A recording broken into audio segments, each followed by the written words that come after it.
திவ்யா வாங்க இங்க பாரு. என்ன மாமா இவ்வளோ பெரிய மீன்? ஆமா, நல்லா அம்மியில மசாலா அரைச்சி புளியை கரைச்சி ஊற்றி சூடா சோறாக்கி மாமனுக்கு கொண்டு போய் பார்க்கலாம். இன்னைக்கு பாருங்க இந்த மீன் என் மாமா நாக்குல நாட்டியம் ஆட போகுது. என்ன போனவள ஆளையே காணும், ஒருவேளை குடும்பத்தோடு சேர்ந்து கும்மி அடிக்கிறாங்களோ? மாமா வா வா வா, டக்குன்னு வா பார்க்கலாம். பெருசா குழி பறி மாமா. பறிக்கிறேன். என்னடி வெறும் குழம்பு மட்டும் ஊத்திட்டு இருக்க, மீன் எங்க? அதான் மாமா தேடிட்டு இருக்கேன். என்னடி வெறும் தலை மட்டும் வச்சிருக்க?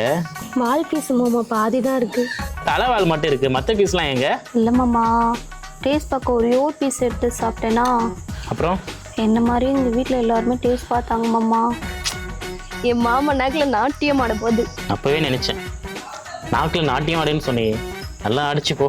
சரி, குழம்பு சூடா இருக்கு, சோரியம் இவ்வளிச்சலன்னு இருக்கு. டேஸ்ட் பார்த்தோமா, வெறும் குழம்பு மட்டுமா ஊற்றி பார்ப்பாங்க, அதான். கொலை பசில இருந்தாண்டி, இப்படி கொலையில் அடிச்சிட்டீங்க.